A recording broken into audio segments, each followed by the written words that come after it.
Dapat siguro magpakasal ka na rin. Magpapakasal ako? Ayoko, Mama. Pilay na ako pero mahirap. Galing! Magaling! Perfect! Kuha mo ang mga bawat galaw. Hintayin mo ako dito. Kakausapin ko yung stage staff sandali. Ang galing mo na, Marichoy. Salamat. Ang galing mo talaga magturo. Ibang klase ka, Oo Amador. na, magaling ka na magturo. Bravo!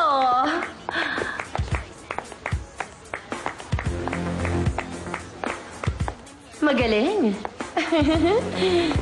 Ibang klase ka talaga. Yung number 1 fan mo, yung mismong may-ari ng asyenda, tiyak na matutuwa kapag nakita niya ang performance mong yan. Nakita kami kahapon.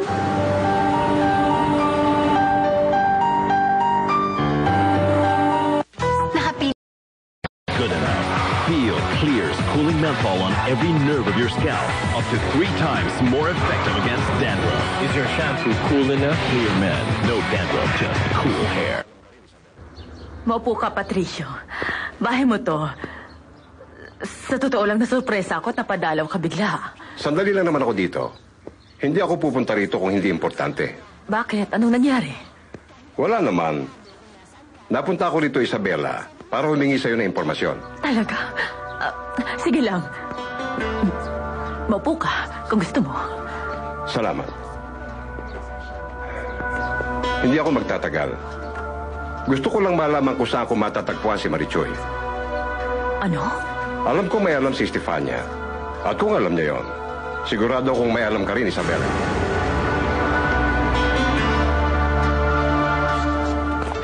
Huwag mo na ipapaalam kay Amador. Hindi niya yun magugustuhan. Gusto niya kasing nandyan ka lang sa tabi niya. Nakikinhabang siya sa'yo. Kahit anong tanong ni Leopardo kung nasaan ka, hindi niya sasabihin. Sabi nga niya wala siyang alam. Teka nga muna. Alam mo ba kung nasaan si Leopardo? Sa pagkakaalam ko, bumalik na siya sa hacienda. Di bale. Kung gusto mo, pwede akong pumunta sa hacienda para sabihin sa kanya kung nasan ka. O ano, pumayag ka na kasi. Kung gusto mo, sumulat ka na lang kay Leopardo. Sabihin mo hanapin ka niya. Sige na, ako mismo magdadala nun sa kanya. Blanca, lumaban tayo. Gagawin ko lahat na makakaya ko dito sa kaso mo. Tutulungan kita. Hihilingin ni Atty. Losada na ilagay ka sa isang extensive psychiatric test. Ang judge mismo nitong kaso mo ang magbibigay ng doktor na sa palagay nila ay sapat na makakatulong sa'yo. Ilalagay ka nila sa isang lugar para pag-aralan at para malaman ang tamang diagnosis para sa'yo. Ang sa akin lang, parang ayoko na, Juan Miguel.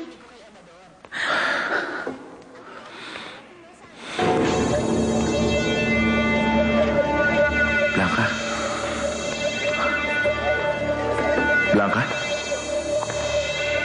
Blanca? Bakit? Ang akala ko pa naman, lumabas na uli si Yvette. Nagparamdam na ba siya uli, Blanca? Hindi pa.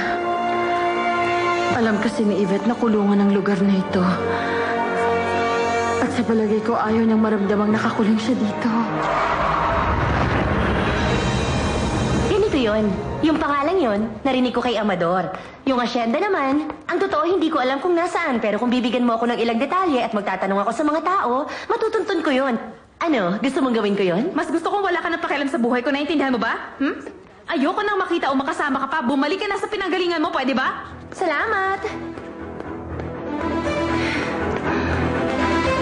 Sisiguraduhin kong aalis ka ng Mexico kahit ayaw mong babae ka. Bakit parang may nililihim sa akin si Amador? Hindi ko matatanggap na may kinalaman sa mga bagay na ito si Estefania. Huwag niya sisirain ang tiwala ko sa kanya. Dahil pag nagkataon, hindi ko siya mapapatawad. Nakakamali ka. Bakit mo iniisip ang mga bagay na yan sa kanya, Patricio? Mahal ka ni Estefania. Tulad ng isang ama, mahal na mahal ka niya. Malaki ang utang na loob niya sa'yo dahil sa mga ginawa mo, lalong-lalo na sa pagtanggap mo sa kanya. Kung may alam si Estefania kung nasaan si Marichoy, para kay Cecilia dapat sinabi niya yon. Hindi niya dapat ilihim. Pero wala nga siyang alam, Patricio. Sumpaman, wala siyang alam sa bagay na yan. Ni wala siyang ideya kung nasaan ang kawawang batang iyon. At kung may alam siya, siguradong hindi niya itatago sa'yo. Kung ganon, bakit niya iminungkahi na bigyan ko siya ng pera para daw mawalan ng Marichoy na yan? At para daw hindi na niya guluhin pa ang buhay namin. Yun mismo sinabi niya sa akin. Hindi niya yung sasabihin kung hindi niya alam kung saan siya nakatira. Tama ako, hindi ba? Ewan. Ang totoo niyan, hindi ko alam kung bakit niya nasabi sa'yo yan, Patricio. Pero sigurado akong nagkakamali ka ng hinala sa kanya. Si Stefania ay walang kapasidad na gumawa ng masama, Patricio. Diyan ako sigurado. Nandito na ako! Ay, ang ingay mo naman. Nagsasayaw ako eh. Ano ho ba yung ginagawa niyo? At sobrang lakas naman ng radyo niyo, ha? Hindi mo ba nakita? Nag-e-exercise ako. Baby ko, ang gwapo talaga ng baby ko. Kumusta rehearsal mo? Wala kita. Bakit ang aga-aga mo?